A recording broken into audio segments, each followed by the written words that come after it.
Well, good morning, everybody. Trying something new.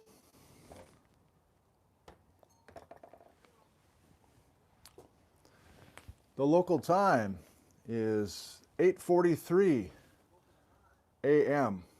Hang on.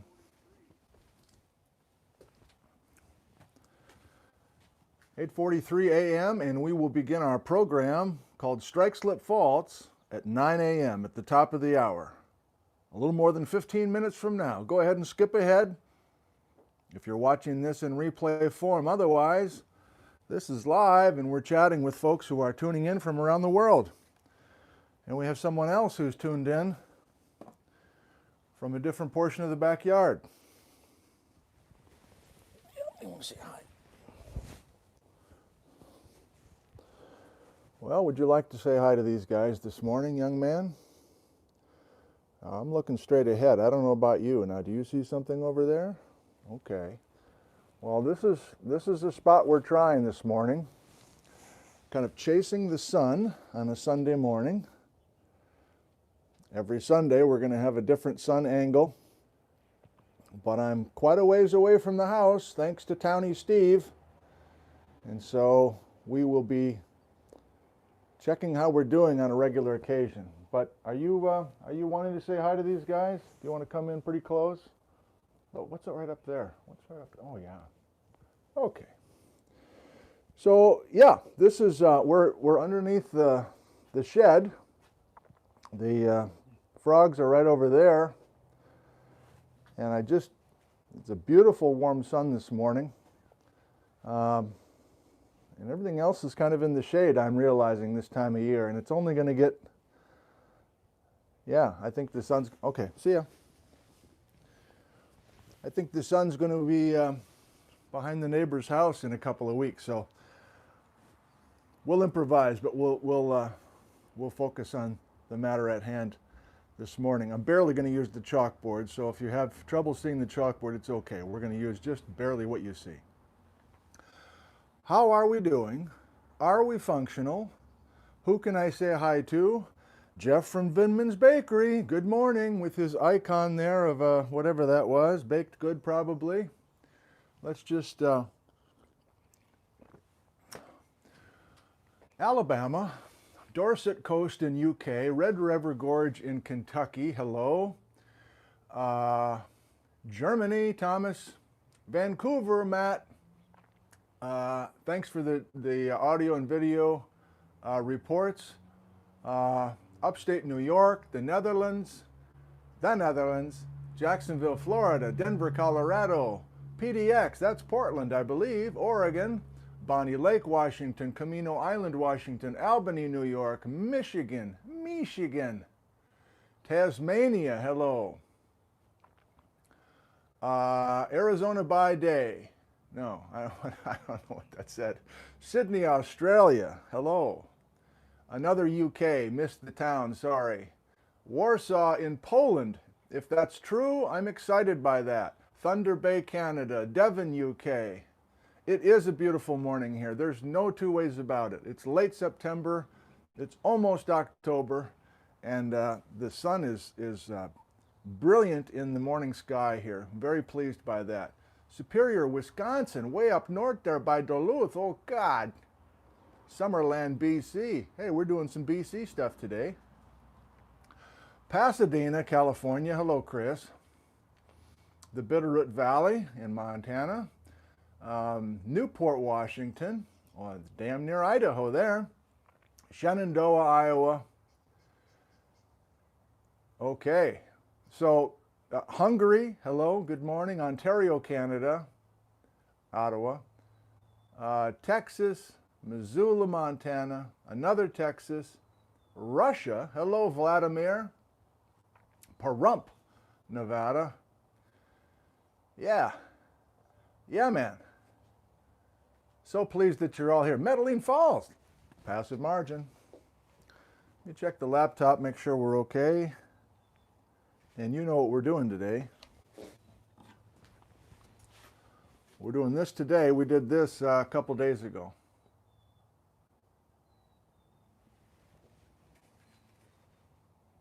Is that a cardinal? That's not a cardinal, is it? Reader. Ba-ba.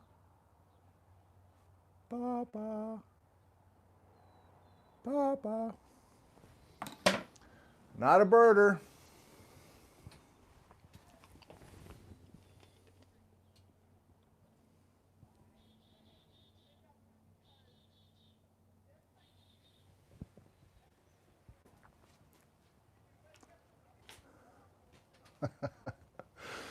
Super loud walkers, like a block away. I can probably hear them. Yeah, so thanks to Townie Steve. If you missed last show, shame on you. You got to do your homework, right? You got to watch each of these to make sense of what we're doing. But anyway, no shame involved. I'm glad you're with us this morning. Thanks to Townie Steve and Cooper the dog, I got set up with a different modem, I guess, and a much stronger signal because I'm on a different channel. I did notice a little bit of buffering, even when I was close to the house last time, so I'm not entirely confident that we're going to be great today. But if we are, and I'm this far away from the modem, which I've got the modem parked in the bay window just on the other side of this English oak. And we'll see if the oak is a interference. Anyway, if we have major problems, I'll just switch over to data and we'll just continue here today. The sun's going to stay there, so I think we're good. You don't really have to be that low, I don't think. Back in March, I think I liked the fact that you've got Menashtash Ridge in frame, but I was bothered because the autofocus went there instead of here, like what we were doing with stuff that I'm holding. So I'm slightly concerned about that as well. Concern's too strong, probably. But let me just ask, yeah, it's still 10 minutes to the hour. Can I ask one more time, are we still very strong here, audio visual? I don't need suggestions. I want to need to get, okay? I've gotten everything. I've got an extender. I've got all that stuff. I'm done. I'm done shopping. Thank you, but I can't handle any more suggestions. Thank you. Good. Oh, you're back? Oh, you heard me yelling and you wanted to come back? Well, if you're not a cat person or a pet person, I'm sure this is obnoxious as HE double hockey sticks. Sorry, Patrick. Actually not, because I spelled it out with hockey sticks. Bijou's back here enjoying the beautiful morning. And I'm going to open the door a crack for you so that you can let yourself in at 10 to eat some lunch, okay? Yeah. Yeah, there's a couple thank yous. Lori sent a couple more things for Bijou. I'll show them to you in a second. And I screwed up. I got that new chalkboard eraser. I thought it was from Lori, but it was from Kathy in Brisbane, Australia. So thank you, Kathy, for setting the record straight. I didn't see your name there. Maybe your name wasn't there, and it all came in the same package. Blah, blah, blah. Yeah. Oh, you are enjoying things this morning, aren't you? Yeah, we got a couple tricks up our sleeve this morning, including a bike ride. It's a perfect morning for a bicycle ride, and I think it'll work.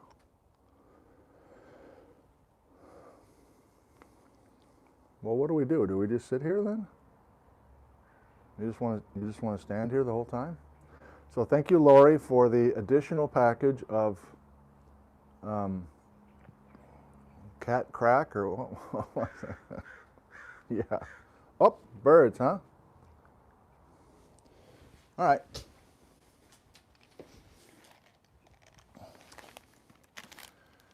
And I'm sorry, I looked and I can't find you. This was sent to me months ago, and I just opened the box to use instead of just peek inside. So I'm using the Japanese chalk this morning, and it is delightful.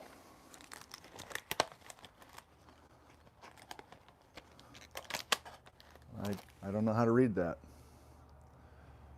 This episode of Nick from Home brought to you by this kind of chalk from Japan.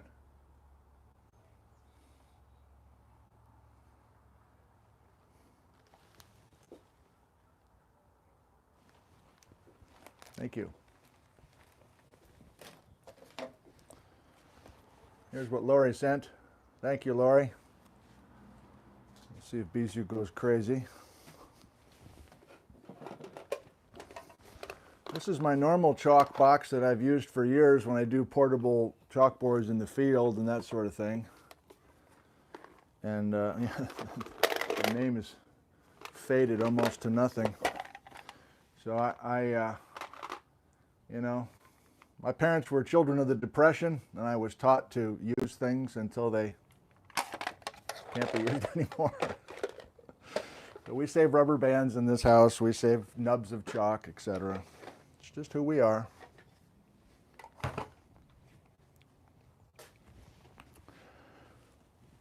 Okay, a couple more hellos to people. Oh, we got more than 500 already. That's nice. Emmy is in Montlake Terrace, Washington.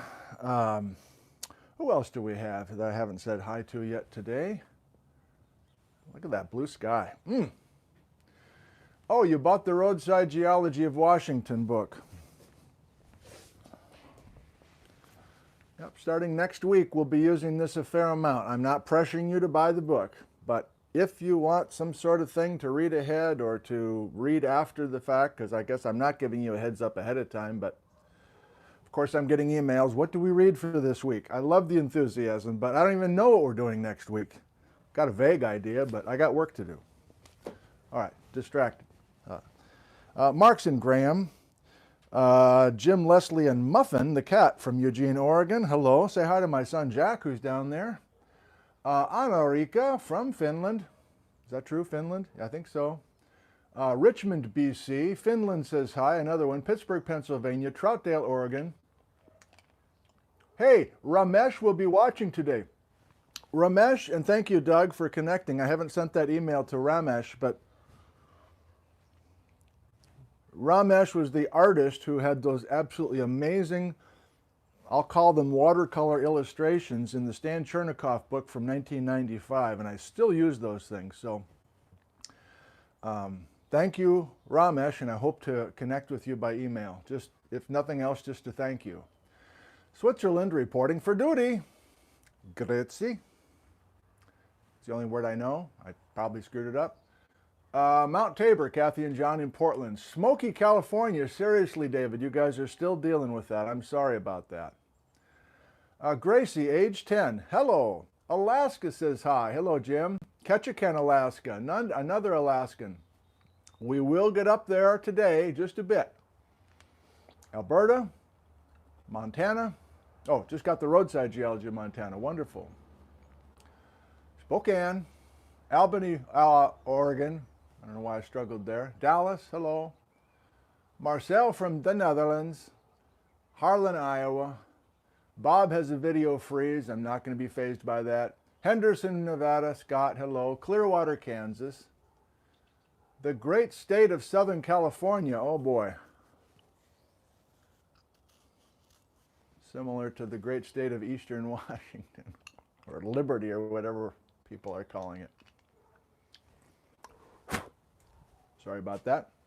This episode brought to you by Jolly Ranchers. You gotta love them. Sheridan, Wyoming, Chewacum, Graben, etc., etc. Damn, that sun's getting hot. All right, I got 3 minutes. I got to open the door a crack for Bijou. I got to get my head game strong. I've thanked what I want to do there. This is a whole new setup for my papers and books and things, but I think it'll work. I think it'll work.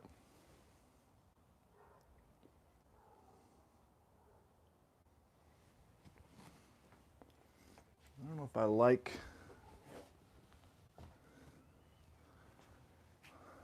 one more time. This last time I'll ask. Are we 5 by 5? No, I don't like that.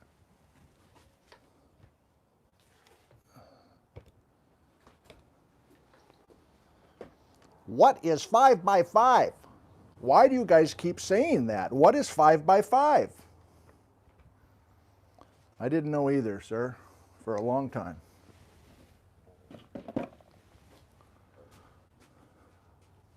Thank you.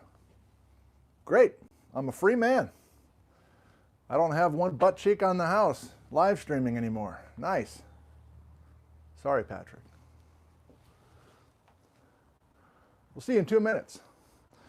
Oh, come on. Oh, don't fall. Don't fall. Hey, do you want to come inside the house? You want to come in? I don't think you do, but I'm just going to keep the door open a crack, okay? These guys can still hear me, so I got to watch my language. Gracie's watching this morning.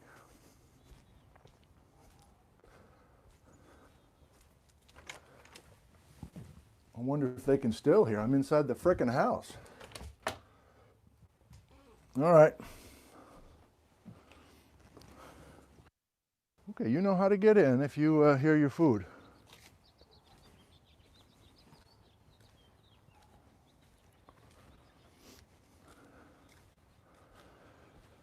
You know, Gracie is such a nice person.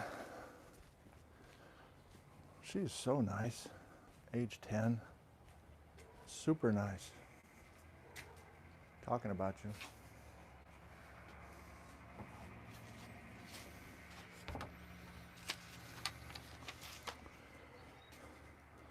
I need to look at my notes, Gracie.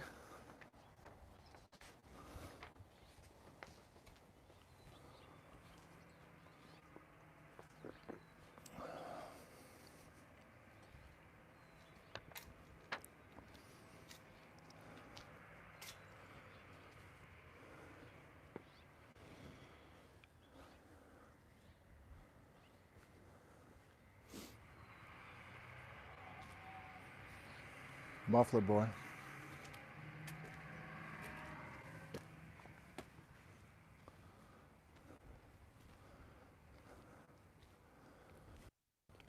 Testing, testing. I'm back in the alley by the recycle bin. Can you hear me? Just curious.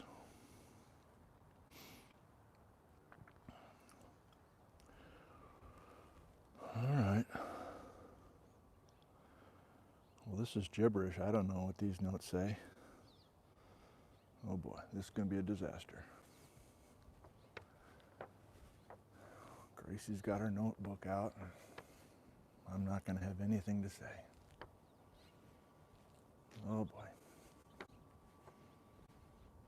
What a nightmare.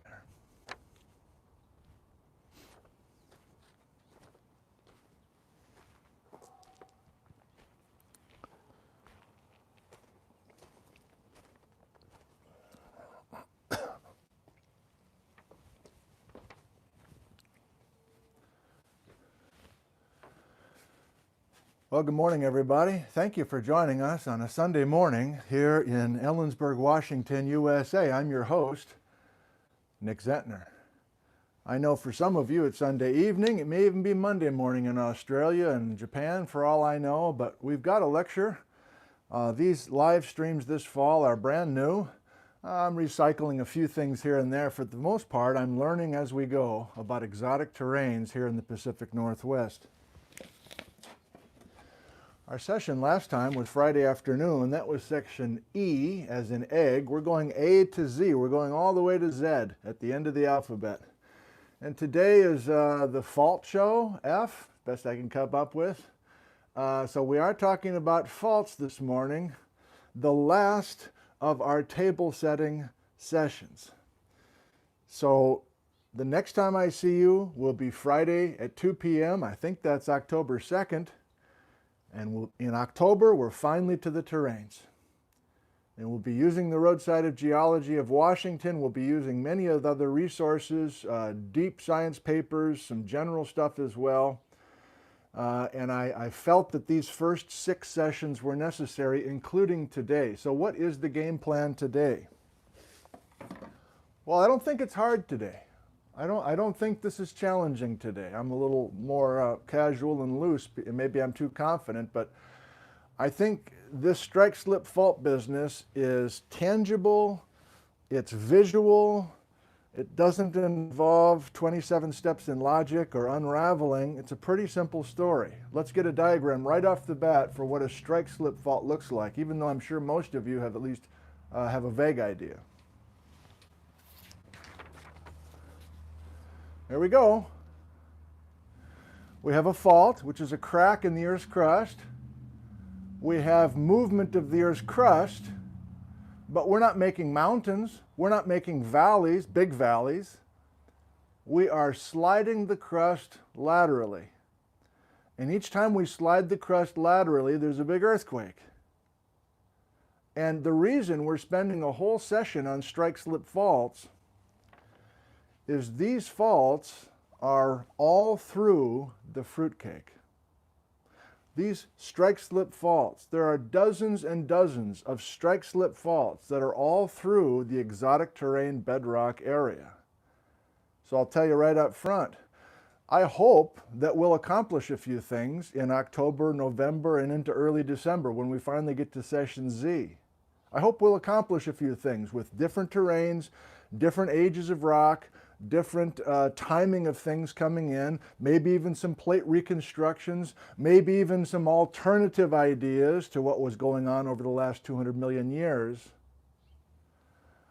But we will always have to take a terrain and restore it, because many of the exotic terrains are broken. They've been offset by strike-slip faults. And since there are dozens of strike-slip faults in the exotic terrain bedrock area, it's a major headache. It's kind of cool in the sense that you've got half the terrain on this side and half the terrain on that side, and it's been offset by a whole bunch of earthquakes. But that's why we're spending a session today talking about these strike-slip faults. Okay, that was my introduction. Thank you very much. Now I'm starting to get slightly sophisticated here. I have little file folders for our 3 acts. I've got it broken into 3 acts again today. So I've got certain handouts so they don't blow away. Maybe the whole folder will blow away on a windy day. But I've got 3 file folders with 3 collections of little color handouts that I want to share with you. And we'll do a little bit on the chalkboard, but not much. So he goes to the whiteboard to show you the 3-act play this morning. And before I forget, I have a special treat for us that I think will work. I'll do my usual live Q&A with you. I'll do our sign-off and our toast and everything. And then after that, those that want to stick around, I got Gizmo over there. I got my bicycle right over there. We're going to pedal out of town. Be a 15-minute bike ride. I'll be live streaming as I pedal.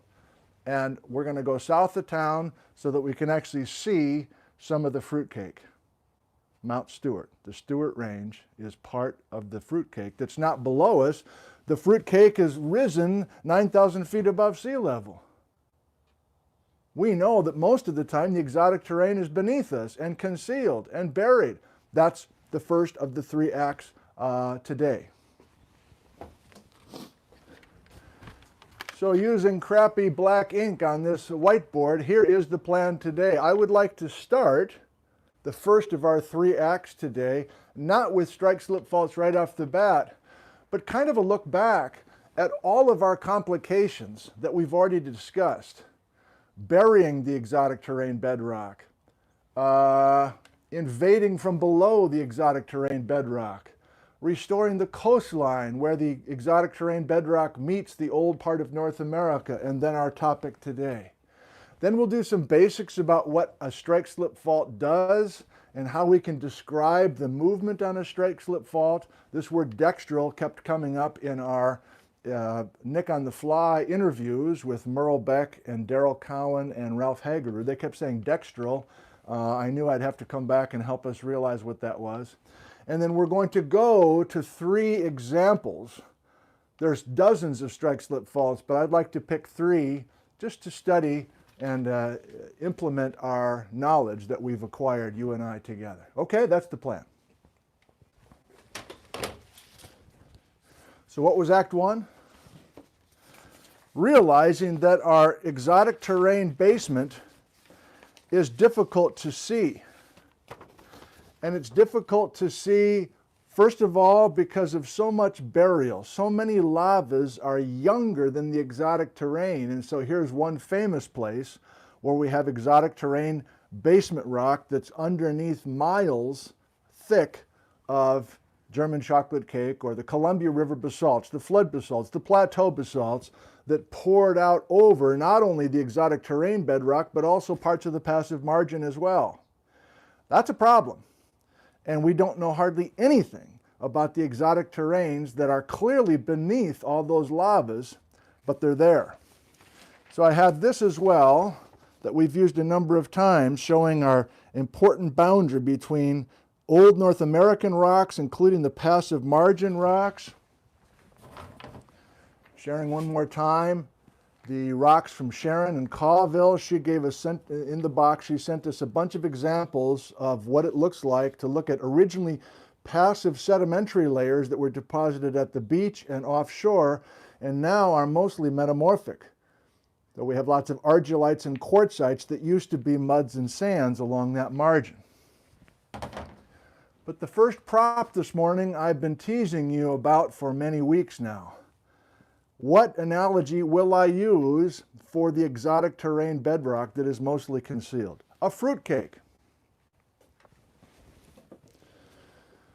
So Dareth from Madison, Wisconsin, I've already thanked her twice. I'm thanking her again this morning. Sent this beautiful fruitcake from Texas, from the Collins Street Bakery.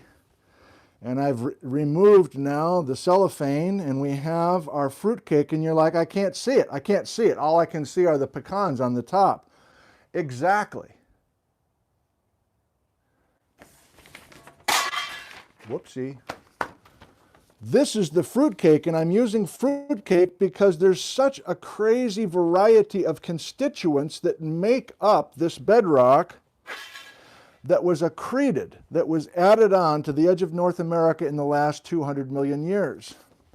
And with this fruitcake, we can't see what's inside of the fruitcake because of, what are these dates?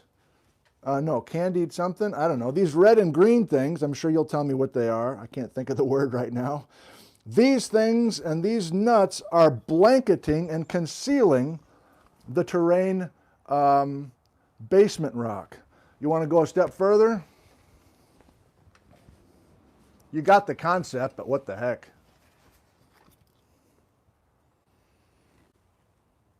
Don't do it. Don't ruin the fruitcake. What are you going to do? Don't ruin the fruitcake. That's an expensive fruitcake. I'm a teacher. Whoa, that came out faster than I wanted. I wanted a slow build, and the thing just shot out there. Okay, so, and it's kind of clear anyway. That was a stupid idea. Forget that. Columbia River basalt lava, ketchup, German chocolate cake. We got it. Now you'll notice that I did take a section of our fruitcake out to use today.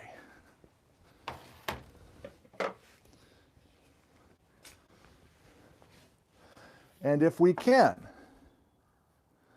somehow get rid of a hair, that's probably mine, maybe Bijou's, actually it is Bijou's. If we can somehow get beneath the lavas, the Columbia River basalt lavas, the glacial till in Puget Sound, that conceals the fruitcake. Even, do you recall from our second episode, session B, Eocene sedimentary basins, those little grabens, those little graves where we're actually like dropping a section of the fruitcake and then filling it with a bunch of powdered sugar. Sand inside of the Chewacum graben or the Republic graben. So you get the point, I think, by now. But, boy, can we actually? Yes. We can. Focus, please. Focus, focus. Coming in, coming in, coming in. Coming in. Coming in hot. Our terrains are not all the same kind of rock. We have some basaltic terrains. We have some limestone terrains. We have some metamorphic gneiss terrains, metamorphic schist, marble, and many other things that we'll see this fall. We need to get to the fruitcake, and our burial by younger material is a problem which we're just going to have to deal with. So we are building the fruitcake during our magic time window. The burial by glacial till, Eocene sediments, the Eocene is here, and Columbia River basalt lavas have done us no favors in the last 50 million years. Have there been more complications we've dealt with this session so far? Yes. I don't think I'll do it. I was thinking about it. We're also invading our fruitcake from below. I was going to take our power drill and drill up through and then squirt a bunch, whatever. You know what magma looks like when it comes from below. Can you picture our fruitcake existing, our accreted terrain bedrock existing, and then we have some molten material forming lower parts of the crust, the molten material coming up through and melting its way through our fruitcake. And in many cases, those magmas invading from below during the Eocene and during the Cascade volcanism over the last 40 million years has taken out huge chunks of our fruitcake and destroyed them. I mean, it's not like we're burying the fruitcake now. We're actually melting and assimilating the candied nuts, the whatever. I gotta Google fruitcake. What's in a typical fruitcake? A lot of good stuff.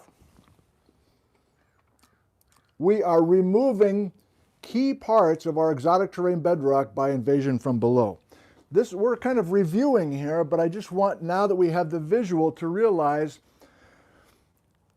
how infrequently we're seeing direct observations of the fruitcake, and I think you know that point already.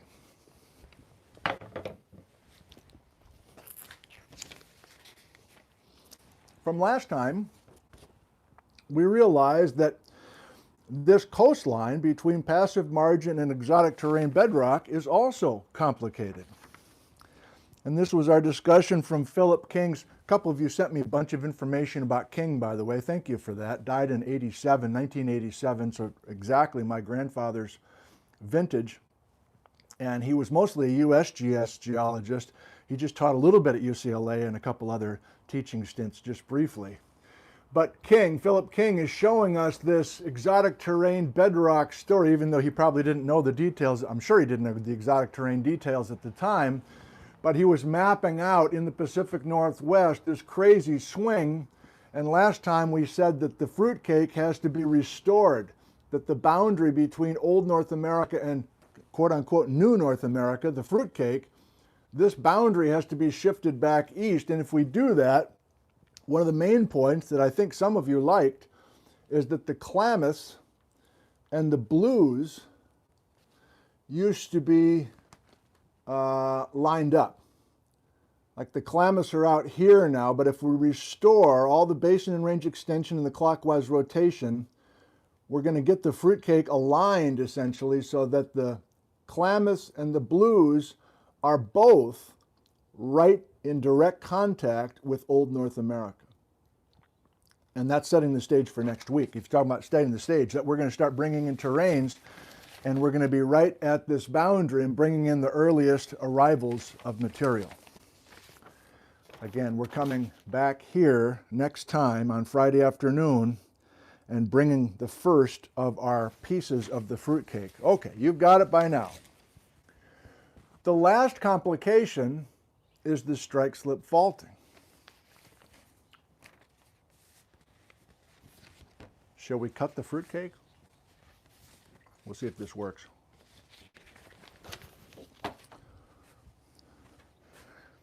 Obviously kind of freelancing this morning and kind of more playful than normal, but again, I think we can afford it because we're wrapping up our table setting and our deep thinking doesn't have to be that deep this morning. All right.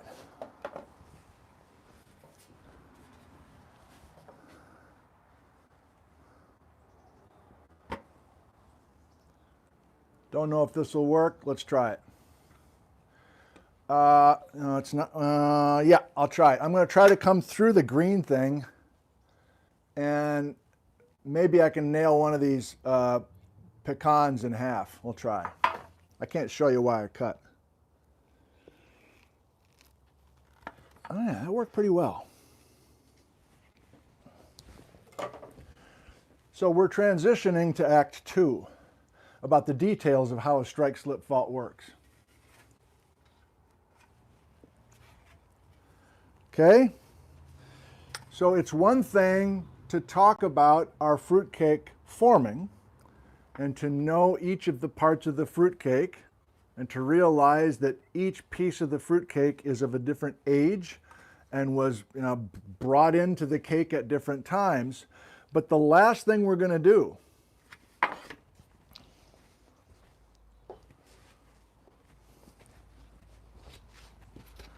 the fruitcake is made here, first major point of today. Most of the strike-slip faults are forming here. There isn't a strike-slip fault most of the time. There's exceptions, but let's just go with this today. It's a 1-2 punch. We make our fruitcake between our magic window of 250, and then we start slicing and shifting the fruitcake, not just in one place, dozens of places. Slice the fruitcake, make a strike-slip fault, start shifting it, start offsetting it. At the same time, oh, there's another cut, there's another cut, there's another cut. And each of those slices, we're going to start shifting one part of the fruitcake next to the other. Did I slice this? Yes. Can I try to move it correctly to show you? I'll try. Oh, damn. Sorry, Patrick. So I'm trying to show you, we've got the pecans, we've got the green thing, and there's even a yellow thing. This Packer colors, go Packers. Can you see the green and the yellow? Now, can I have an earthquake and move the green next to the other green by 20 feet? That's our magic number. Average of 20 feet of ground shifting laterally with each earthquake on a strike-slip fault. Wait, I don't know, 500 years? Let's do another one. Doink. Keep going. Why not? Doink, doink, doink, doink, doink. And so after thousands of years, maybe hundreds of thousands of years, maybe millions of years, we have offset of our fruitcake. And that's what I'd like to describe to you here on the chalkboard and introduce a few terms. You've got it, right? Our fruitcake is our exotic terrain bedrock. We're breaking it cleanly with a kitchen knife, and in most places, I'm not exaggerating now, in most places, the terrains are sliced and shifted. Some terrains sliced and shifted by 3 or 4 different strike-slip faults. Some by just one. Actually, I never thought about that. Are there terrains that haven't been sliced at all? Yeah, I guess there are. So we're going to the chalkboard.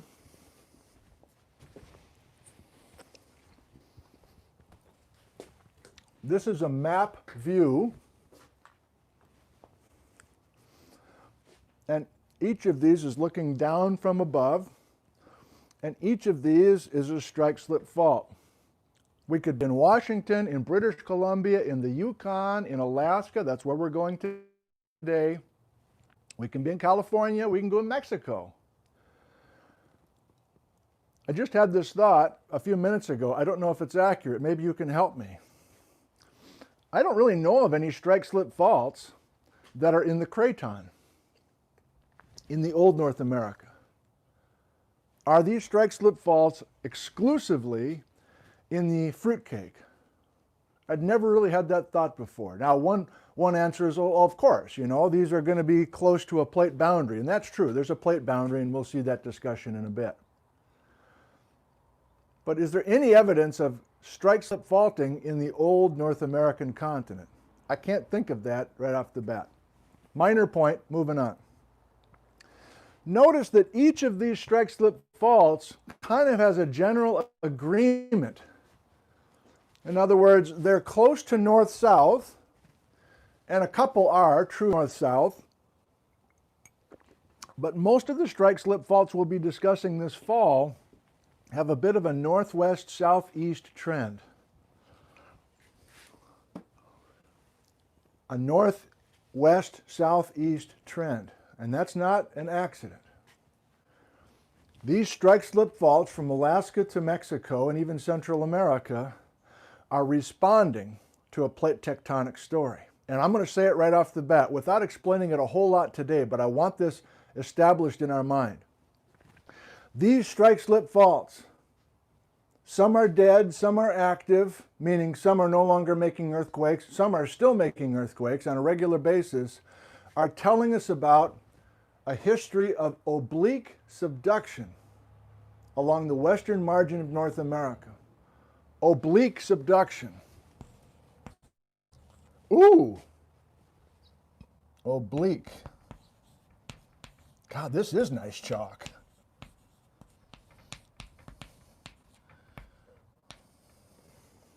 I'll never go back. I only want to touch on this today, oblique subduction. But the idea is, we all know what subduction is. It's two plates colliding head-on. Here's a map view, here's a side view of these two tectonic plates. And if one of them is oceanic, we're going to have this head-on collision, and we're going to have one plate subduct beneath the other. That's not oblique subduction, that's head-on collision. That's head-on subduction. And we typically are not getting strike-slip faults with head-on collision. Looking down on the two plates, we're doing this, and we get reverse faults. We get reverse faults or thrust faults when we have a head-on plate collision. Can I find that gift? Can I find that gift? I need to find that gift. Oh no, I gotta use this. Hang on, hang on, Patrick.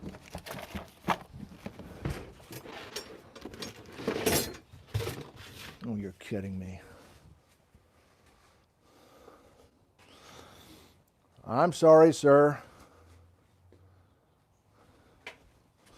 I can't find your gift. This is the perfect time to use it. Here it is. Forgot your name, I'm sorry. So this is what happens when you have head-on collision between two tectonic plates. You make a reverse fault. That's satisfying. Let's restore it. Squeeze the crust, head-on collision. That's satisfying. Reverse fault. That's not the same as what we were doing last time. Last time we were talking about the basin and range. And in the basin and range of Nevada and western Utah, we were not squeezing like I just did. We were doing the opposite, weren't we? We were pulling apart and making basins and ranges as a result. So if you squeeze the crust doing plate tectonic forces, you make a reverse fault. If you relax the crust or stretch the crust head on, in a weird way, the hanging wall goes down, you make a normal fault. Neither of these are what we're talking about today. The third option is from oblique subduction, which is essentially, do you want the map view?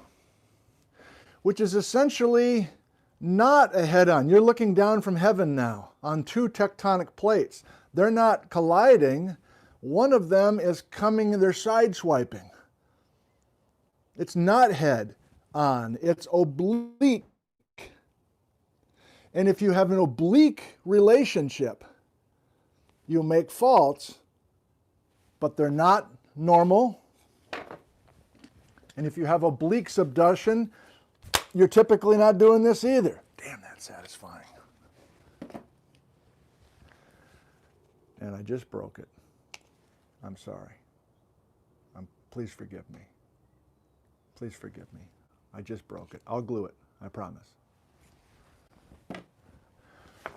Instead, the oblique interaction between tectonic plates creates strike-slip faults. Well, what do you mean?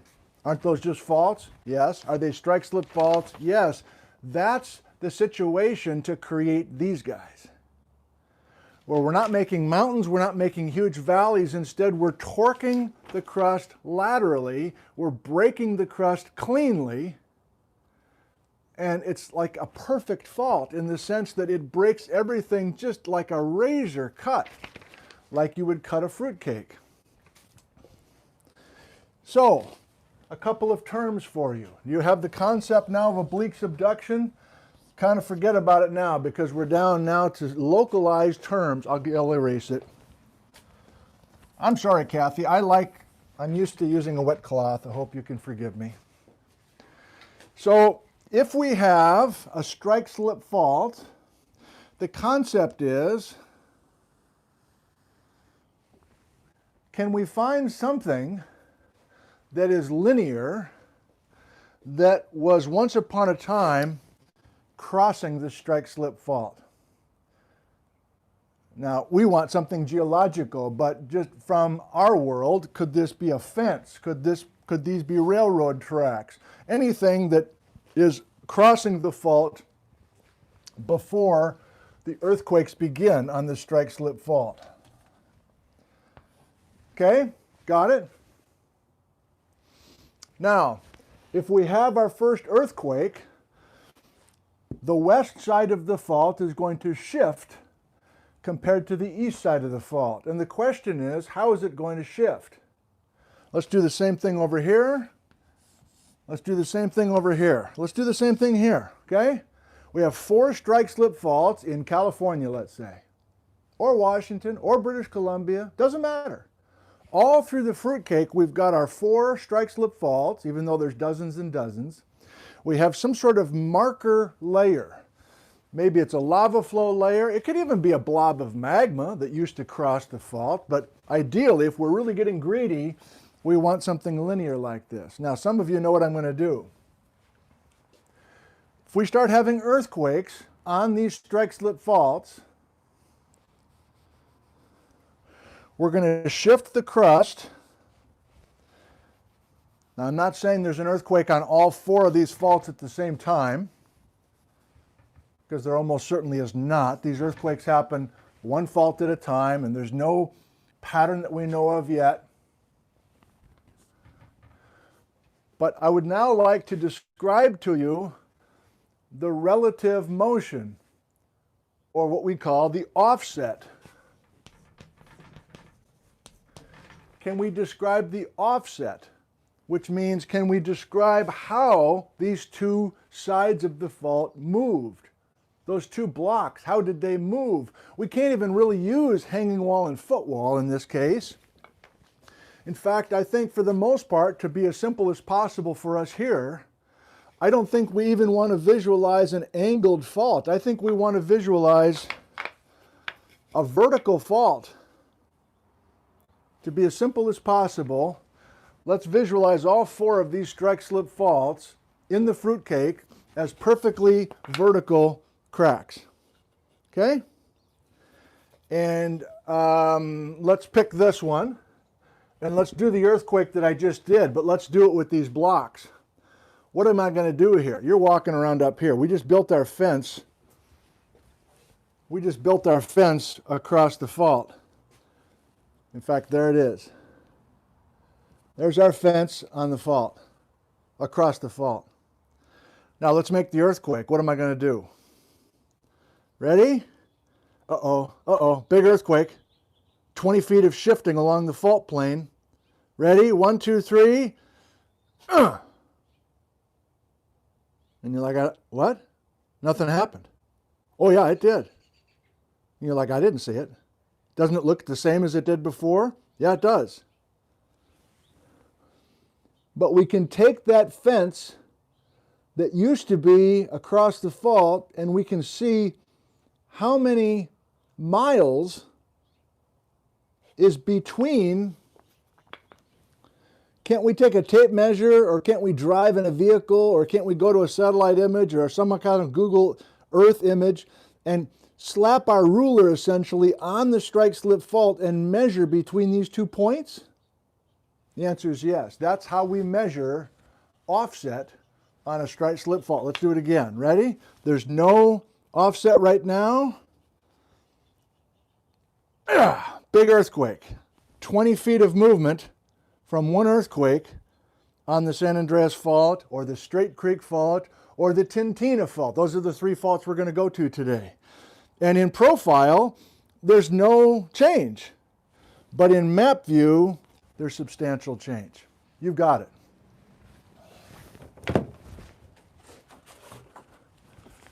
I don't know if you noticed it, but our Ramesh beautiful illustration from last time talking about the basin and range, we were focused here and taking that extension away to restore the coastline. But did you notice we did have a strike-slip fault, the most famous strike-slip fault in the world, I might add, the San Andreas Fault in California. And there we go. There's no mountains, there's no major valley, but this block is going away from you each time we have an earthquake. Just like those wooden blocks went away from you, but that one wooden block shifted away from you during the earthquake. A couple more terms that we're going to use a lot this quarter.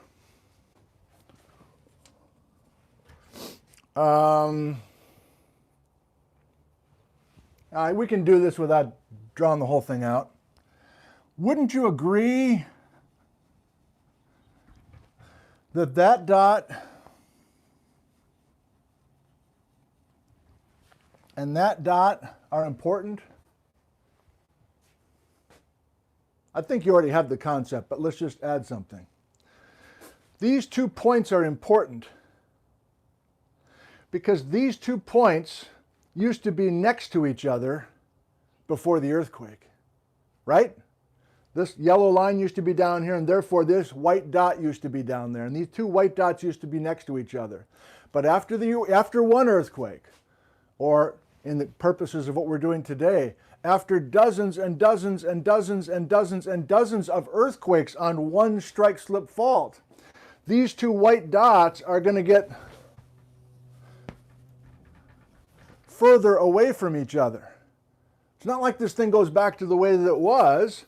They stay offset, and the white dot with each earthquake gets sent further and further away from its friend that used to be on the other side of the fault. These are called piercing points.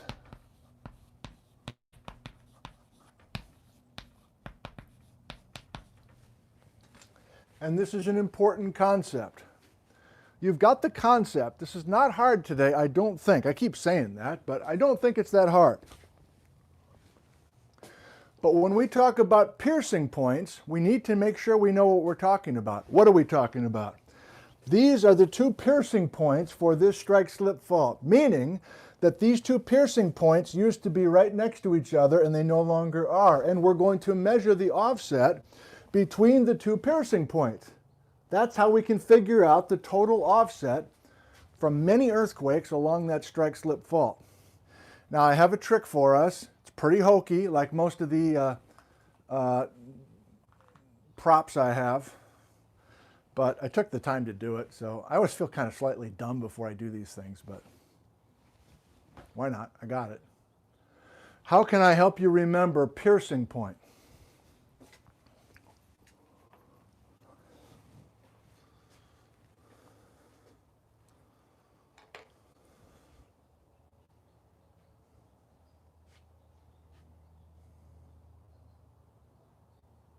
How can I help you remember piercing point? Look at these piercing blue eyes. I have 2 of them.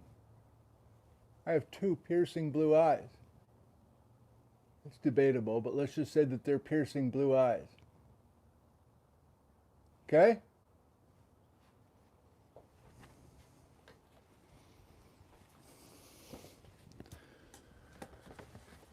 This episode of Nick from Home brought to you by Special K. Special K cereal in the morning. You've got to love it.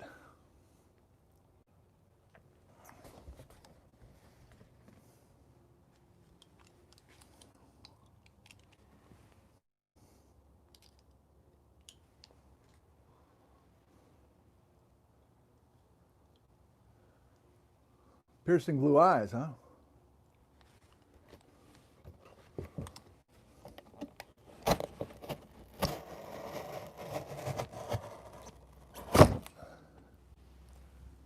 Right between the eyes.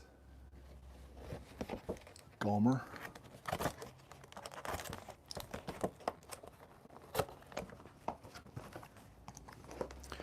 Right between the eyes. Now, Tom Foster and I made 2-minute geology videos almost 10 years ago. And Tom said, I found this website where we can send a picture of you to this guy and he'll make a caricature of you. And I think we should use that for 2-minute geology. I'm like, okay. Then he says, I think you should wear a red bow tie. I'm like, no. I think you should wear a red bow tie. It's like, I'll tell you what, we'll bet on something. And if I lose the bet, I'm going to wear a red bow tie. I lost the bet.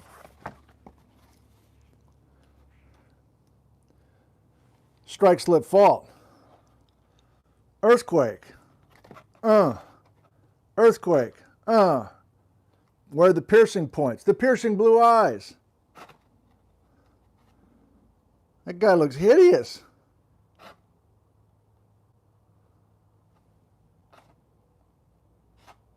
It's not the Sunman Raisin girl anymore.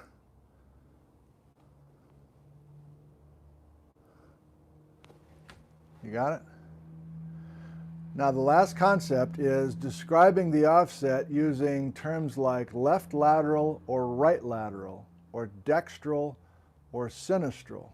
Let me give you the answer and then I'll describe. Each of our strike-slip faults in the American West in the Fruitcake bedrock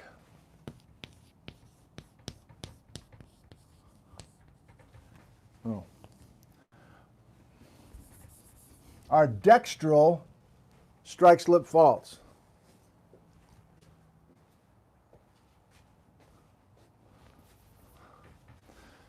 Dextral strike-slip faults. Dextral, where'd my cloth go?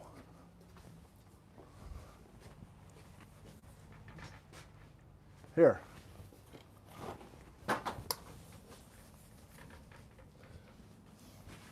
Dextral equals right lateral. So the last thing we're doing with these strike-slip faults is describing how they offset. And all three of these strike-slip faults is a dextral or right lateral offset fault. And you're like, well, I don't get it. Well, you know if you're a right lateral fault by doing this. Here's you. Okay? This is you and your little legs, okay? And here's you walking along this linear feature towards the fault. Oh! Damn, I just came to a strike-slip fault. I don't see this fence continuing on the other side. Or I don't see this limestone layer continuing on the other side. I have to look right to find it again. And there it continues. So you come to the fault, a strike-slip fault, and if you have to look right, it's a right lateral fault. And you're like, ho. What if you walk the other way? What if you come to the fault from the other side? All right, smart ass. Sorry, Patrick. You still look right. And every one of the strike-slip faults in the American West are right lateral. And the word dextral means the same thing. That's what a dextral fault is. And I'll draw you a left lateral fault just to see the opposite, but I'm going to erase it right away because we don't have left lateral faults in the West because of the oblique subduction story that we will get into later on. All of our strike-slip faults this fall will be dextral, meaning right lateral, meaning they're all broken like this. That means that the west side of the fault has gone north compared to the east side. You'll see with our 3 examples coming in just a second. Okay, I promise drawing a left lateral fault, but it's only going to stay here for a second. Can you picture it? What a left lateral fault would look like?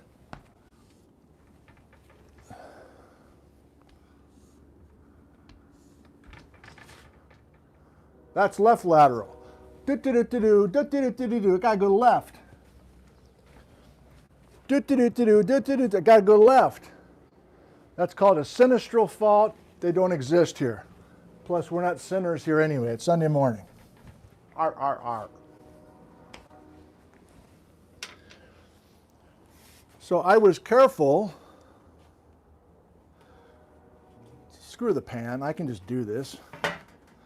I was careful to, even though I'm looking backwards into the phone, to make sure that we had a dextral sense of offset.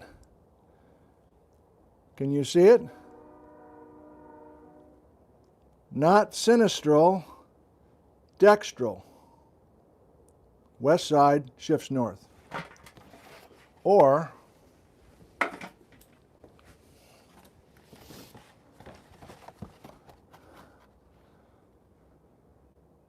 we're doing dextral, we're doing right lateral, doink, doink, doink, doink, doink, doink, doink. Let's go to 3 examples and we're done with our session. Let's go to the San Andreas fault, the Straight Creek fault, and the Tintina fault, which I knew nothing about until 2 days ago. Very excited by it. And that's just a taste of our dozens of dextral strike-slip faults using piercing points to measure how much the crust has moved, how much the fruitcake has shifted since the fruitcake was put together. Your host is sweating now. The sun is very strong and can't complain by that. We're to the 3rd act of our 3-act play. I think we're done with the props. This will go quickly. There's no wind. I can just kind of leave these papers here.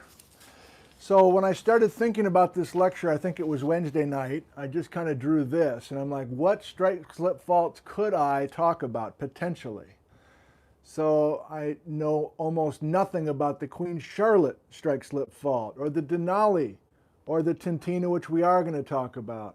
The Straight Creek fault we are talking about. The Western Idaho shear zone is a strike-slip fault.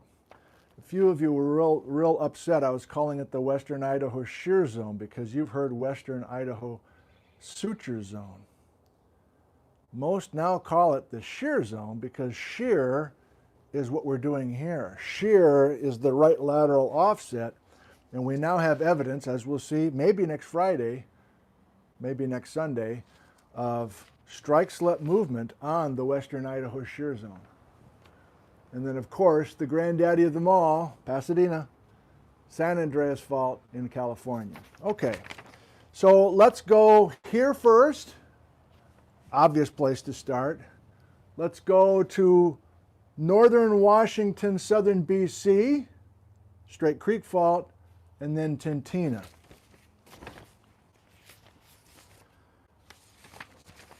Let's not screw around. Philip King map, San Andreas fault. I hereby declare that pink, this is not rocket science now because most do it, pink will be our magmas invading from below. And most of you know that the Sierra Nevada mountains in eastern California, Yosemite National Park, the John Muir Trail, Kings Canyon, Sequoia, that's all granite, granitic rock. Pink will be our color. And we're talking about the pink granite, quote unquote, of the Sierras, because are you aware that we can use the southern tip of the Sierra granite as a piercing point? Because look what we have here. This is San Francisco, And 30 miles offshore of San Francisco are some islands out on the continental shelf, and they're called the Farallon Islands. You've heard of the Farallon Plate. Did you realize the Farallon Plate was named after the Farallon Islands? Did I know the Farallon Islands were right here? I didn't, actually. But I was into Keith Meldal's book again. Didn't bring it out. And he opened his book saying that the granite, that's right, the granite of the Farallon Islands and Point Reyes and this piece of land south of the Golden Gate Bridge is the same granite as this stuff right down here.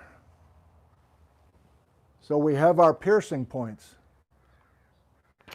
One piercing eye is the Farallon Islands. The other piercing eye is this granite down here on the other side of the fault. This used to be down here. We have offset that granite by 300 miles. So we've measured between the piercing points in the last 18 million years. And if that rate of shifting continues with this dextral or right lateral sits, the Farallon Islands will be up in Alaska in 70 million years. I went through grad school and didn't know this exactly, that this little piece of granite was down here. I remember when I learned it, Tanya Atwater was up here in Ellensburg giving a talk, and we went out for beer afterwards downtown at the Tav. And she drew this on a napkin for us, like she's one of the most important geologists of the 20th century. She's drawing this on a napkin, and I'd never heard it before, and I like almost spit my beer all over the table. I was like, are you effing me? Are you kidding me, Tanya? She's like, no. She's like insulted that everybody at the table didn't know this, but anyway.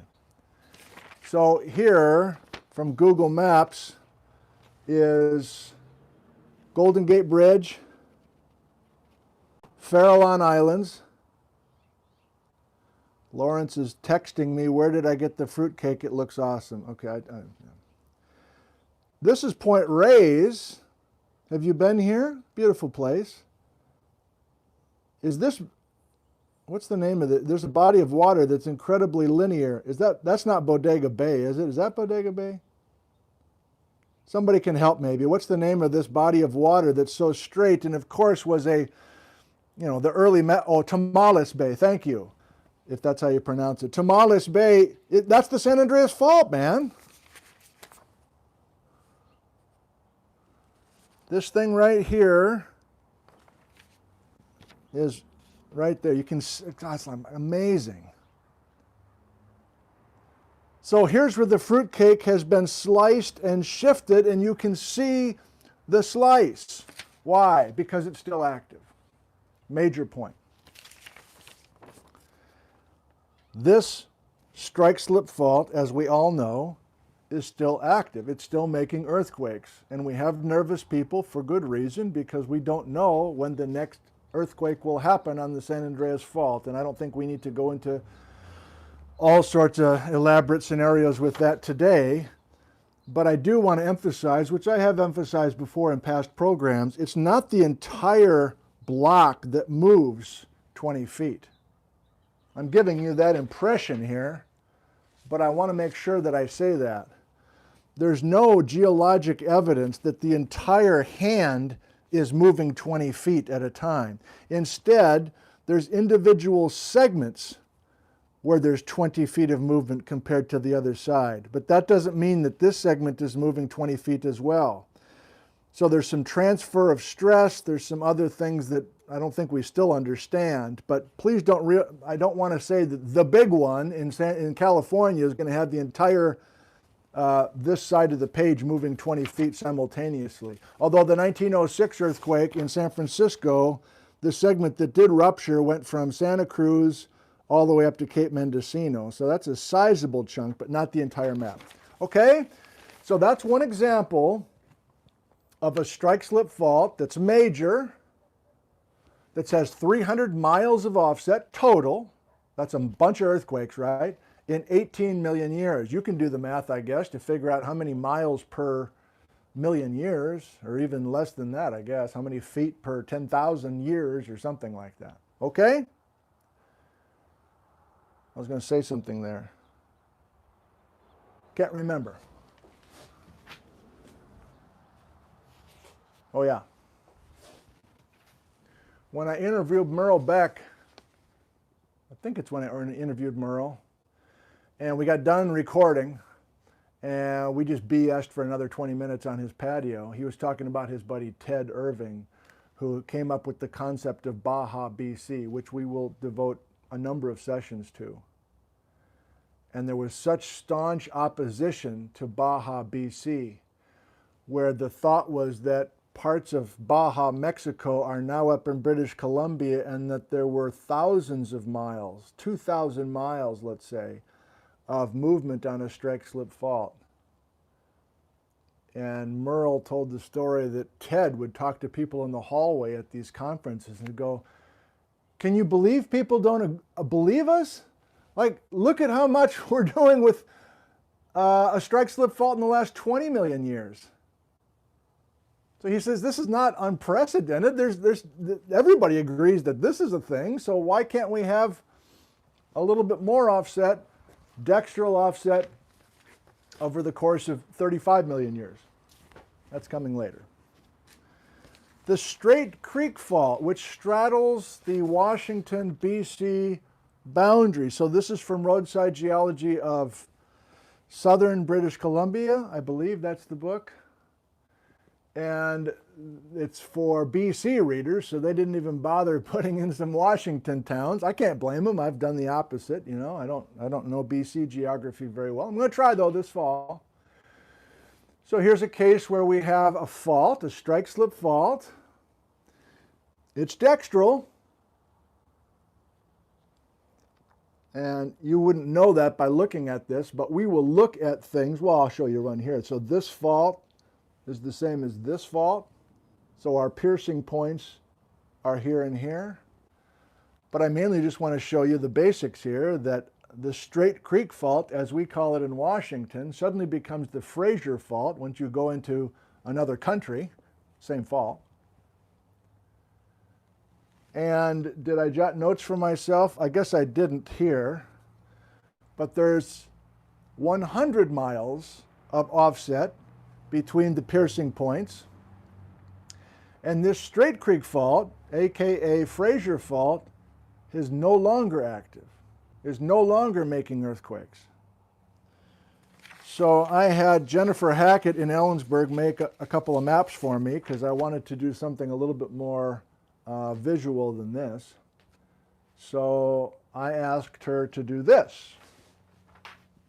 We're talking about the fruitcake being sliced and shifted, right? So here's the map that I had Jennifer create. And we're not even talking about what the green and the purple are yet. I just want to show you that we have clear parts of the fruitcake that are different from each other. We know those differences in the fruitcake, and we know that they're offset by 100 miles. Piercing point, piercing point.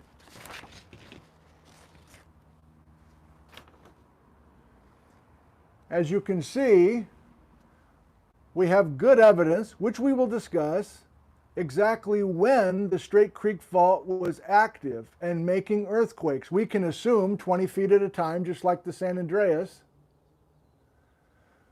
But there's been no shifting on the Straight Creek Fault, aka Fraser Fault, in the last 35 million years. You're just going to have to take my word for it. We don't have time to get into the evidence today.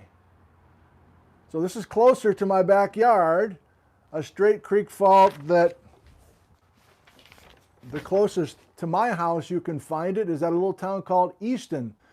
There's Lake Easton State Park. There's Lake Ketchelis that sits right where the Straight Creek Fault is located. And you shoot the gap between Glacier Peak, which is an active volcano, Mount Baker, which is an active volcano, and then here's some towns in BC to help you. But it's a clear feature, but there's no big linear lake. Why? Why? Why isn't there a big linear lake like we had with that bay in Point Reyes? The answer is San Andreas is still active. It's actively making that ditch.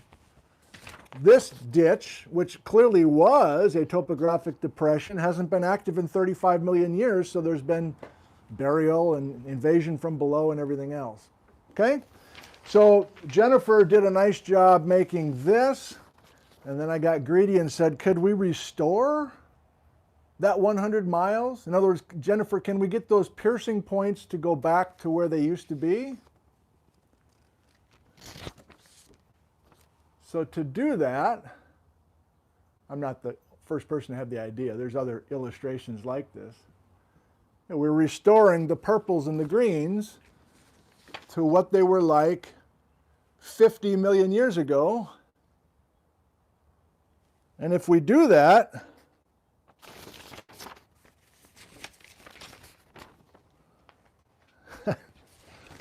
if we restore the Straight Creek Fault,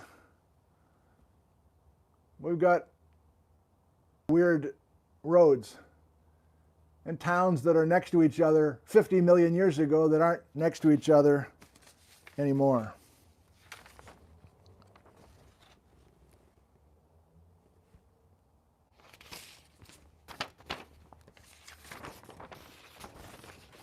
Not hard, is it? Hopefully interesting, but not hard to conceptualize.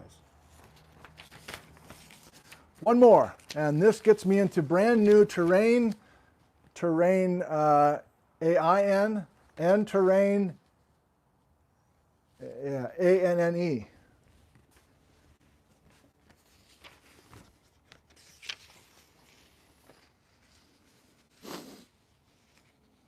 Getting a whiff of this. This stuff's good. I've seen the Tintina Fault on many geologic maps that I've just glanced at up in British Columbia. First of all, look at the size of this frickin' thing. We have one strike slip fault from Alaska through the Yukon into BC. And the northern part of the Rocky Mountain Trench, new for me, maybe not for you, new for me, the northern part of the Rocky Mountain Trench is this incredible strike slip fault called the Tintina Fault. I don't know if this is the longest strike slip fault in the Fruitcake, but it's got to be up there if it's not the longest. And I've chosen not to talk about the Queen Charlotte today, or the Denali, or the Coast Shear Zone, or the Pasayten, or the Leavenworth. There's, many to discuss in the future, and each of these yellow guys have also done their dextral offset. They've also done their shifting. But I'm just focusing on a monster known as the Tintina Fault. Now, I was excited by this. This is my coloring based on this, which is a helpful map that I found. I'm embarrassed to say right now I can't remember what paper it was. But it basically did what I needed. It showed me a few geography locations, like towns and province boundaries. I don't know, is it just called Yukon now, or is it still called the Yukon Territories? I don't know. I'll just call it Yukon for now. So what I liked and what I needed, and with our color scheme, I hereby declare another color. I hereby declare that blue will be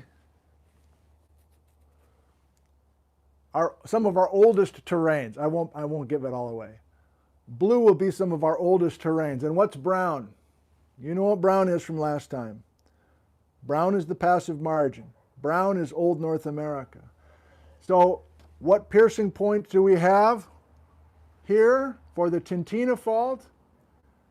We have right here is a piercing point where the passive margin is in contact with an old blue terrain. That's what we'll call it. And there's the same boundary, passive margin next to old blue terrain. So there's a piercing point there's a piercing point. Did I write it here? 300 miles. 300 miles of offset between here and here. You're like, well, that's dinky. I'm like, look at the scale of this map, man. That's 300 miles on this map. It was 300 miles for the San Andreas, but that was a smaller area compared to this. Now, what I don't know, and I kind of ran out of time, I don't know the timing on this. Is this exactly like the San Andreas, where there was 300 miles of offset in 18 million years? That was our time of offset for the San Andreas. I don't think that's the case. I saw one place that said this is mostly Eocene offset on the Tintina. Mostly Eocene. Mostly Eocene offset on the Tintina. 300 miles of offset during this time. Does that mean the Tintina is dead? I don't think it does. I'm guessing it doesn't. Maybe some of you can find some good information on the Tintina fault that I couldn't find in the last 24 hours. But if this Tintina is truly the northern part of the Rocky Mountain Trench, I mean, that's an active ditch. I mean, that is a youthful valley. If you're unfamiliar with the Rocky Mountain Trench, I barely know about it, but I know enough to know that it's a valley that you can follow topographically. If you fly over this on Google Maps or Google Earth, you can see this thing. So, I don't know, isn't this active? Isn't this still active, the Tintina? I don't know, but it seems youthful enough topographically to suggest that it's still making earthquakes. And I even saw different offset numbers. In other words, the amount of offset between piercing points for the Tintina based on what evidence was used. So this is kind of a question mark, but I wanted to share the Tintina with you. And the last thing I'll show before we quit here, because it's already, wow, it's after 10. The last thing I'll show is a map that's oriented correctly. And just a glance at British Columbia, Yukon, Northwest Territories, Alaska, and even from this distance, you can see the Tintina. Look at that thing. And the Queen Charlotte and a few others. So the Fruitcake is shifted. I wasn't exaggerating. I was almost underplaying it. I mean, like if we're talking about the Tintina and the Queen Charlotte and other strike-slip faults, I mean, this is like, okay, we got the Fruitcake and we're going to start to offset it. And then like this thing's up in Alaska. There's a lot of offset, possibly over tens of millions of years. That's the end of the program. I'm glad that you're still with us. I have almost 1,000 people. Let me get my laptop. We'll do a few live Q&As. We'll close the program. And then for those that want to join us, we'll take a bike ride and look at the Fruitcake from a distance.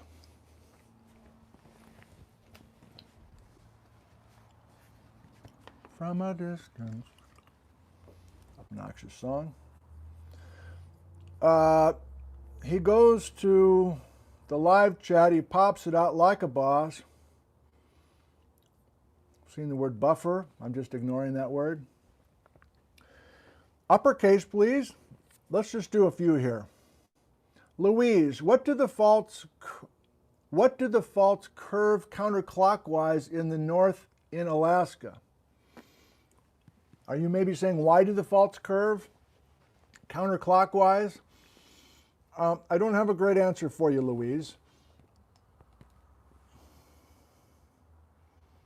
It's because of the geometry of the ocean plates that are offshore, but it's going to be a long time before we get to talking about the geometry of the ocean plates. So I'm going to have to hold off on that one. Plus, I don't know totally how to answer the question.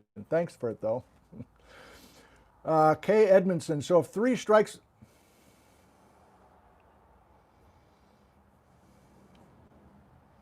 A lot automatic scroll. I'll try to find your question again. I'm sorry. It just scrolled away from me.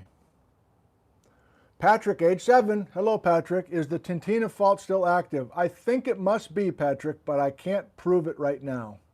And I'm looking forward to learning more. Tooligan says the Tintina is active, is alive, and it's Eocene. So are you saying it's been active since the Eocene?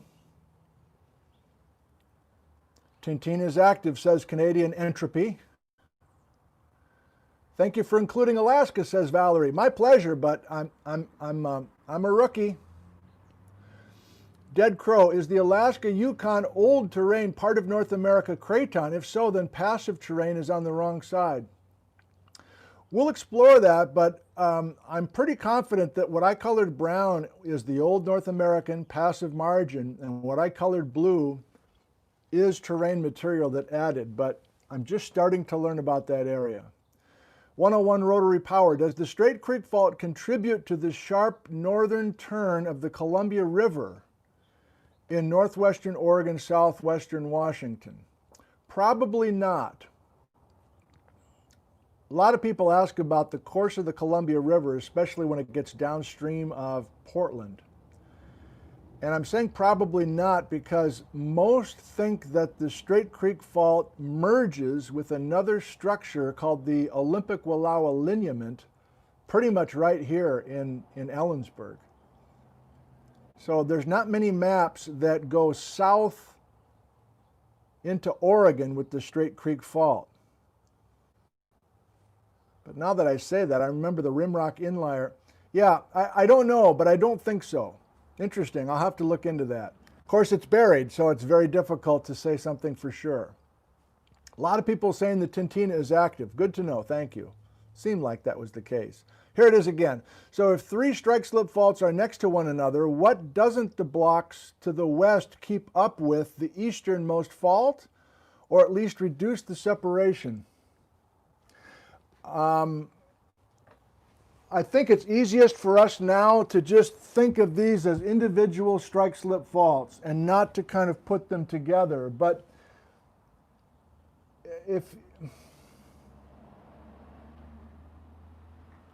yeah, in a weird way, this is like a deck of playing cards. Maybe I'll do that next time. Hold a deck of playing cards and then you kind of smear the deck of cards like this.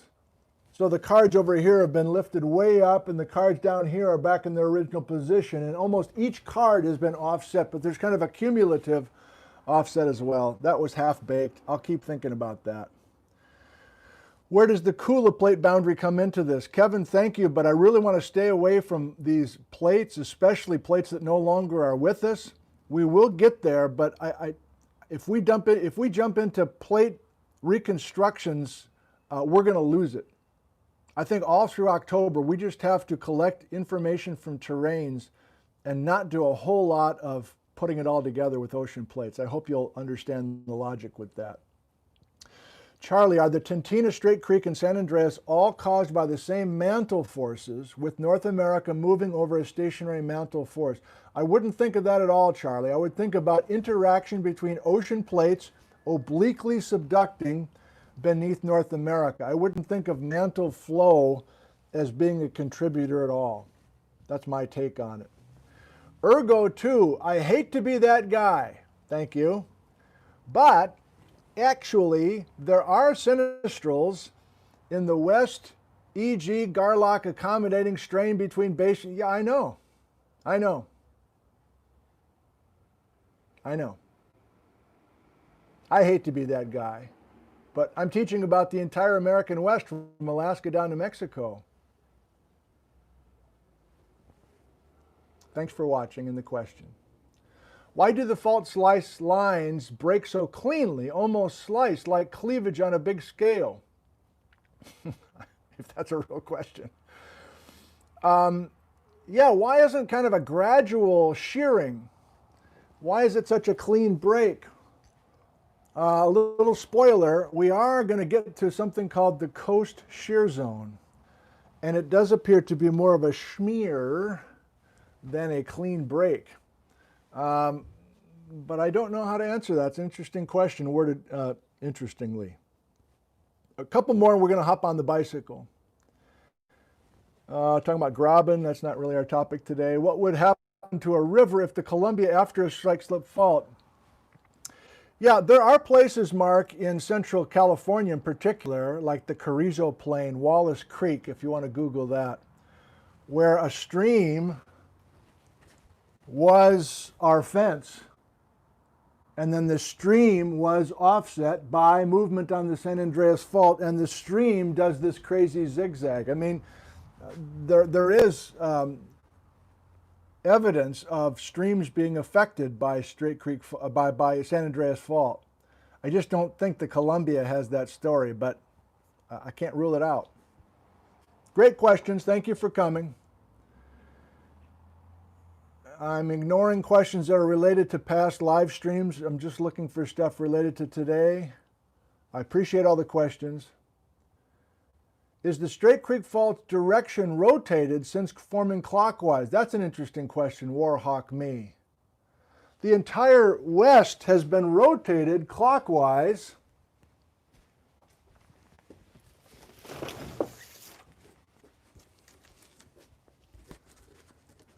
right?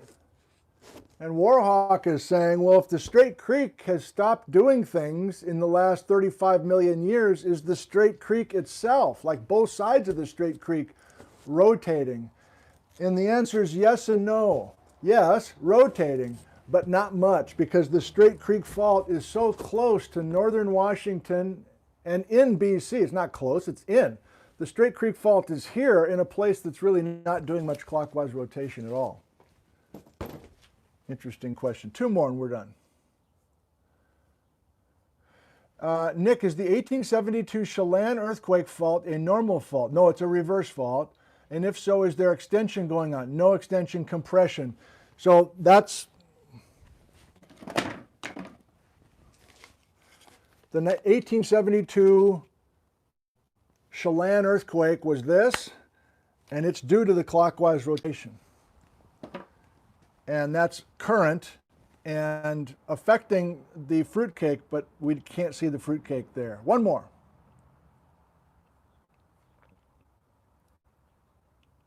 Does the end of the Straight Creek Fault get stretched and compressed? Ian asks. That's tough. Like when you are taught to be a geologic mapper, and all of us that majored in geology took at least one major field class, you're taught to be out hiking, you're taught to bang open rocks, to identify this ridge has limestone, that ridge has granite, I need to put a fault on my map, and then you're taught that faults never end, so you have to do something with your fault. It just can't stop. If it's a strike slip or if it's a normal or anything, it's got to merge into something else. So Ian is saying, does the end of a strike street fault get stretched and compressed? I'm showing an end here because we really can't follow the continuation of that fault, but it's merging into something else. So I wouldn't think of it as having a finite north end and south end. Okay, I think we'll quit and say a toast to you. Bijou's back, but I think he's already had plenty of screen time. Are you over there? Here's to you and your health on this beautiful Sunday morning from Ellensburg, Washington, USA. Here's to you.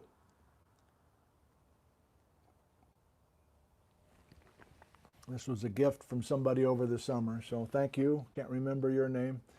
Here's to the health, your physical and mental health of all of your friends and family.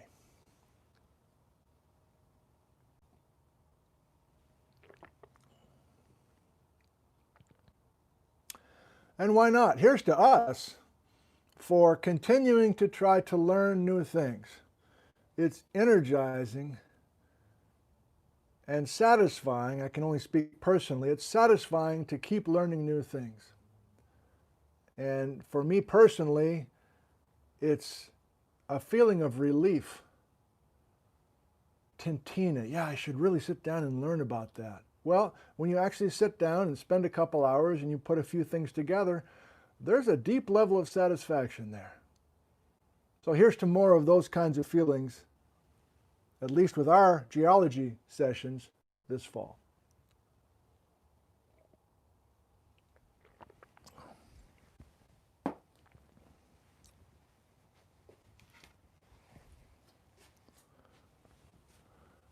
I will see you Friday afternoon, 2 p.m., as we begin actually looking at the fruitcake. Enough foreplay. It's time for the main event. Thank you, I love you, and goodbye.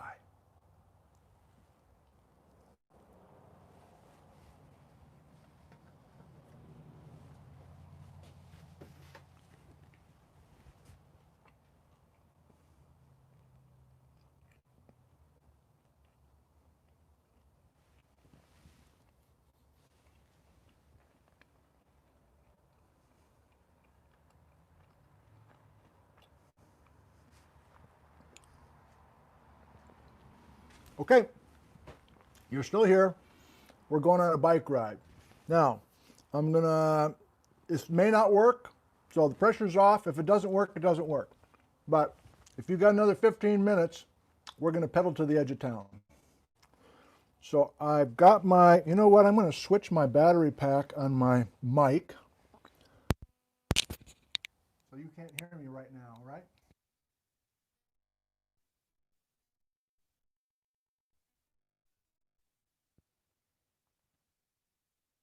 Are we 5x5 now that I have a new receiver, fully charged? 5x5 on the audio.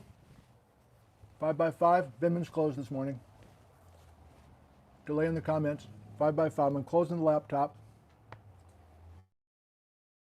Thank you, James. Thank you, Tooligan. Okay. All right. So what? I'm switching you over to data. And I'm getting you in Gizmo. So you hang on, I'm going to switch you. I'm going to be gone for a second, okay? And then I'll make sure we're functional with data and the Gizmo before we start pedaling. So I'll be right back.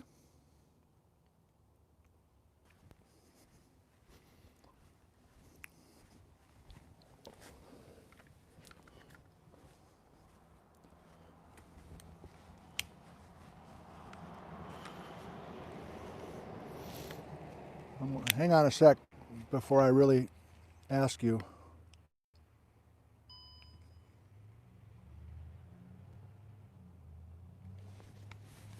Hang on.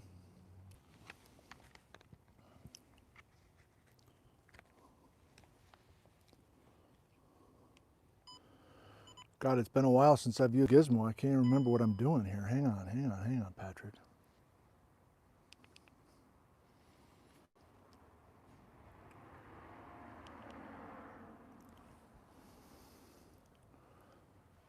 All right, this is your moment to let me know if we are functional, first of all.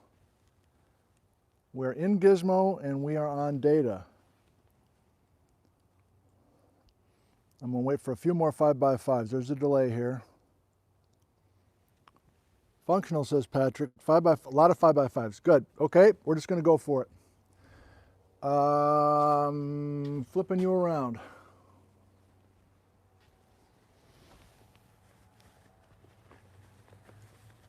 Rolling up my right pant leg. That's where we were today, oh, Larry the Ladder. I'll be curious to see how that worked in replay.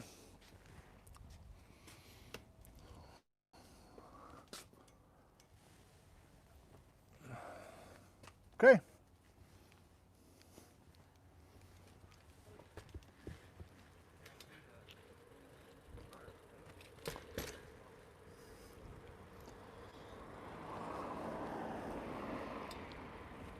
Didn't I do this bike thing before? Can't remember where I was, but I'm sure I didn't have the lapel mic, so I'm hoping that this will be an interesting test to see if the mic does a decent job getting rid of the wind. I'm sure it's not going to be perfect. But Barbara Pickett. I should have been in church this morning. Oh well. Good morning. So it's such a beautiful morning. Let me keep one eye down here. Are we 5 by 5? Last time I'm going to ask you, I think, but I just want to make sure. Good. Okay, Dara, thank you for the fruitcake. Everybody's out this morning, and for good reason. So I'm pedaling south, and you can hear my bike tires, but not my voice? Is that true? Wait a minute now. Oh yeah, it reminds you of Itchy Boots. That's what I'm trying to do, man. Norley is a hero. Voice is good, says Todd. Geologically speaking.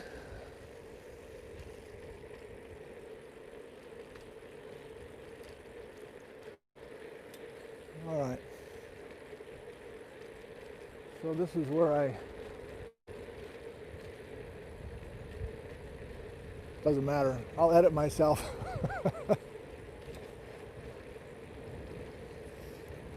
So the point of this is to see if it works first of all. Chainsaw boy. And to blow these bikers out of the water. They're not going to know what hit them. 6'5", 280 coming around the corner. Look out, I got outside linebacker. I'm going to drop into my hook zone. Morning. How's it going? Good. That's where our kids used to play. They're all grown up now.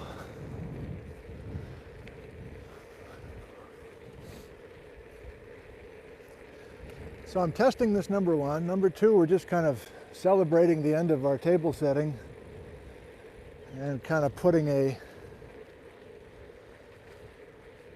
big old space between the table setting and the fruitcake discussion. But lastly, I was biking down here the other night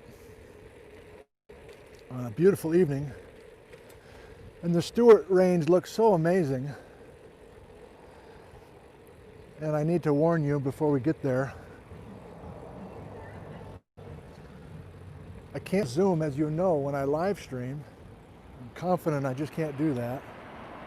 Hang on, I gotta concentrate for a second.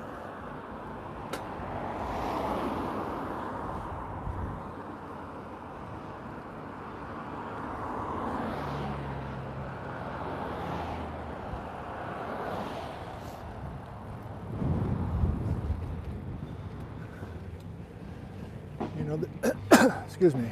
Oh, we got a rock band at the church. Oh, outside, sweet.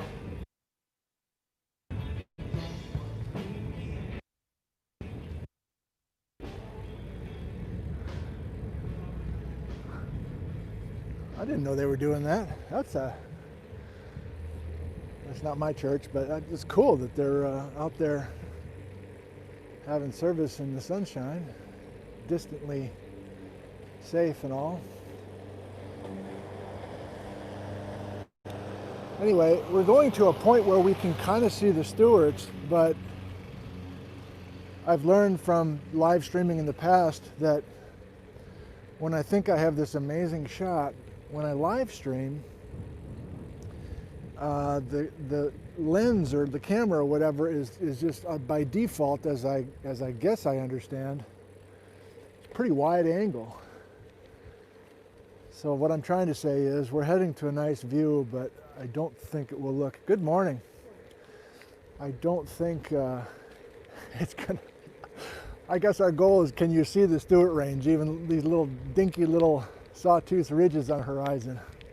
Because that's maybe all you'll see, but I wanted to try this anyway. Good morning. Everybody's out. Why not? Oh, people in Seahawks jerseys, they're all pre-game, hitting the sauce. Okay, well, we're to the edge of town. This is a Sorensen family property.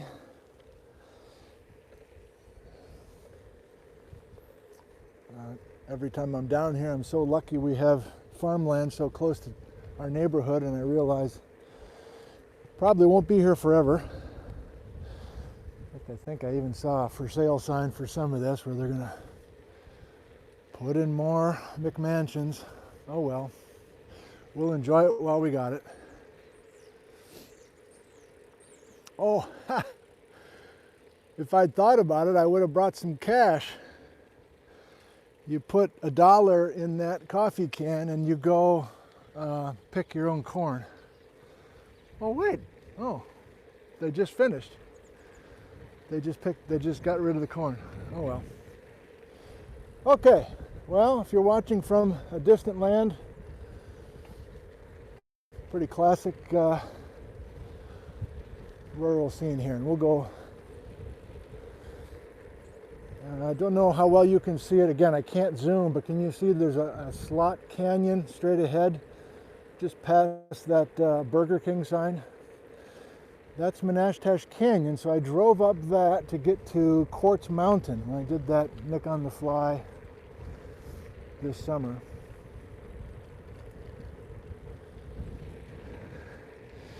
The Yakima River Canyon is that little V-shaped thing straight ahead at 12 o'clock for you. Menashtash Ridge is the next little divot up there to the upper left. That's looking into the sun. That's not as good, but it looks kind of pretty over this way. Oh my God, the Stewarts got snow. The Stewarts got snow. Let's see, the last time I saw this view was Thursday night. So they got snow since Thursday night.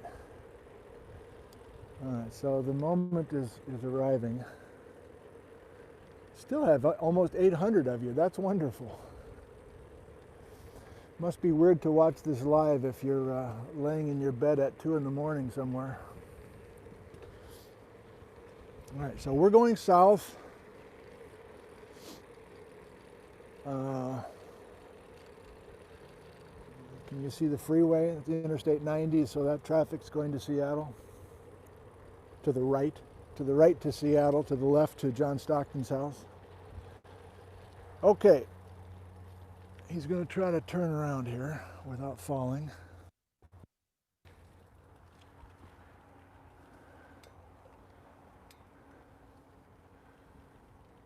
Oh, I would so dearly love to zoom for you, but let me get... So I don't even want to ask it, but I think I'm going to. You can see the barn. Let me stop. I can't zoom. Barn, Mount Stewart with snow on it that showed up in the last 48 hours. And this whole thing here, if you saw some of our live streams this summer, I was up Beverly Creek, for instance, and showing some rather dramatic mountain scenery to the north. I was right up in there. There's serpentinite up there. There's the granite. Remember the Icicle Creek drainage? If you have no idea what I'm talking about, Nick on the Fly episodes are on the YouTube channel from this past July and August. You might want to watch a few of them. But anyway, the reason we're here is mostly just to have fun, but also to just tell you what the national thing is. Every time I see that range, I ask myself,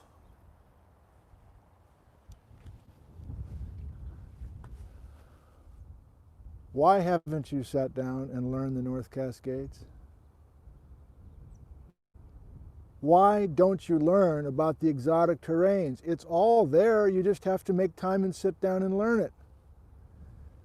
And I've had that conversation, me asking why I haven't done it yet.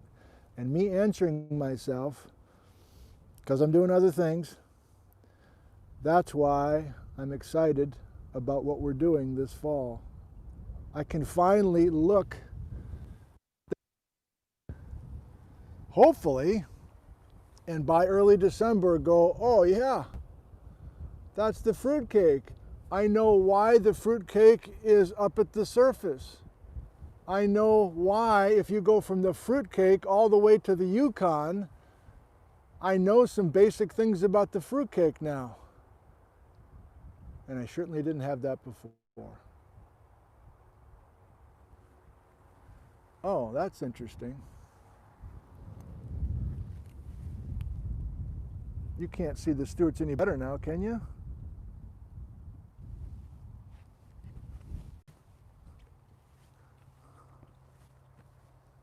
That's not any closer, is it? It is? A little bit? Well, that's interesting. Let me make sure I got you. You can see the Stewarts a little better from this side of the phone? You're buffering. Seems about the same. Okay, well, whatever. I guess I'll watch the replay and see. So I'm signing off. It's 10:34. This is a long one, but we knew it would be with this bike ride. I want to thank you for coming. I want to thank you for watching many of these alphabet sessions, and we will continue. I hope I don't burn out. Like tonight I'll start thinking about Friday and whatever. I'll just keep chipping away at it. You know, there's still teaching in person and advising students in labs and marriage, but I'll keep you apprised. But at the moment, I'm still pretty pumped about what we're doing, especially since we're just about to start digging in to the fruitcake. Are we going to the Stewart Range Friday? No, the Stewarts are not the first thing to come in, but we will get to the Stewart Range and the Ingalls and the Rimrock Inlier and all those other things we were visiting this summer and try to put it all together the best we can. I think that's it for today. A pleasant day to you all, wherever you happen to be watching. I sure do appreciate you and all the enthusiasm that you've provided since March, and we'll see you Friday at 2 p.m. Pacific time for session Gumdrop. I love you, thank you, and goodbye.